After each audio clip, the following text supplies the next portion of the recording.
Okay, I want to get back to that breaking news that we brought you starting yesterday. Now we know the body of that young construction worker buried when a trench collapsed at Clifton Park. The body has been found. Crews searched throughout the night for the 19-year-old's body, and they found it about 3 hours ago. WMAR 2 News' Chanel Pearman is live at the scene for us this morning. Chanel, what is the very latest here?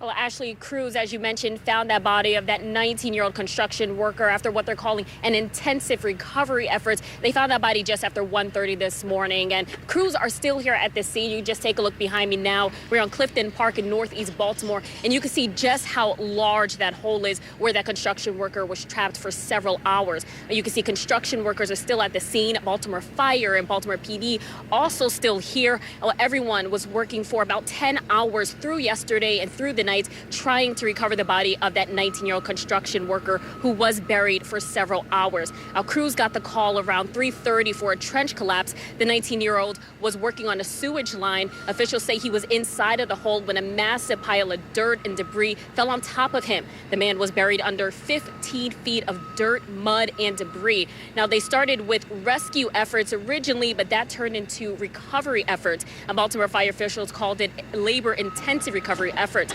They had several issues yesterday as they were trying to recover the body because of just how large this hole is. There was a significant amount of dirt and soil, and they say that it gets pretty heavy over some time, so they had a challenge digging all of that up to find the body. They also had water issues yesterday, adding on to crews' efforts. They spent their efforts just dumping buckets of water out of the hole, and DPW had to shut off the water to just try to help them so they could recover the body. And they worked for about 10 hours. Again, they found the body just after 1:30 this morning. They found the body of that 19-year-old construction worker, and his identity has not been released at this time, but we will continue to follow this story and provide updates as they become available. Live in northeast Baltimore, Chanel Pearman, WMAR 2 News.